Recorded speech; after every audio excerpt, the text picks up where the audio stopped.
বছরব্যাপী দুই ফ্রন্টে যুদ্ধ করতে গিয়ে চাপে পড়ে নাকি হামাসকে একা করে ফেলতে হিজবুল্লাহর সাথে চুক্তি করল ইসরায়েল।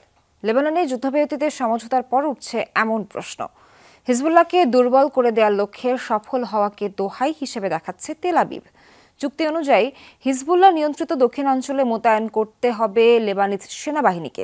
এই শর্তকে লেবাননের দুই পক্ষকে মুখোমুখি দাঁড় করানোর বন্দোবস্ত হিসেবে দেখছেন অনেক বিশ্লেষক। সিল্কোর সিল্ক অ্যান্ড শাইন, যাতে আছে আর্গান অয়েল ও ওট প্রোটিনের গুডনেস, যা আপনার চুলকে রাখে হেলদি অ্যান্ড শাইনিং।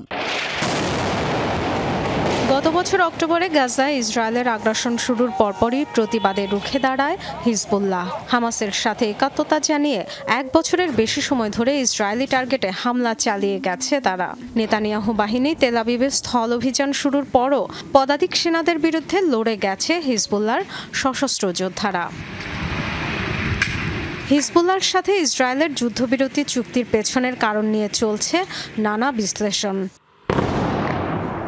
তেল আবিবের তরফ থেকে মোটা দাগে 3টি কারণ বড় করে দেখা হচ্ছে। প্রথমত, ইরানের হুমকি মোকাবেলায় পূর্ণ নজর দেয়া। দ্বিতীয়ত, হিজবুল্লাহর শীর্ষ নেতাদের হত্যা ও বিপুল অস্ত্রভান্ডার ধ্বংসের কারণে গোষ্ঠীটির সামরিক সক্ষমতা অনেকটাই দুর্বল করে দিতে সক্ষম হয়েছে বলে দাবি তেল আবিবের। তৃতীয়ত, ইসরায়েলি সেনাদের বিশ্রাম দেয়া।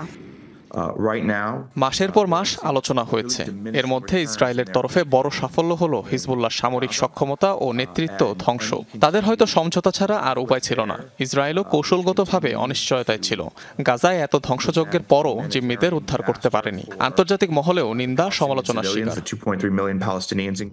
অনেক বিশ্লেষকই অবশ্য সাদা চোখে দেখতে চাইছেন না হিজবুল্লাহ ইসরায়েল চুক্তিকে।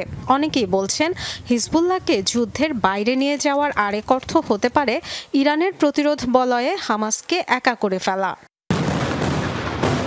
আরেকটি গুরুত্বপূর্ণ বিষয় হলো, চুক্তির আওতায় লেবাননের দক্ষিণে দেশটির সেনা সদস্যদের মোতায়েনের কথা বলা হয়েছে, যে অঞ্চলটি হিজবুল্লাহর নিয়ন্ত্রণে। তবে কি প্রয়োজনে হিজবুল্লাহর বিরুদ্ধেই লড়তে হবে লেবানিজ সেনাদের? Dorothy Tasrin, Jamuna news.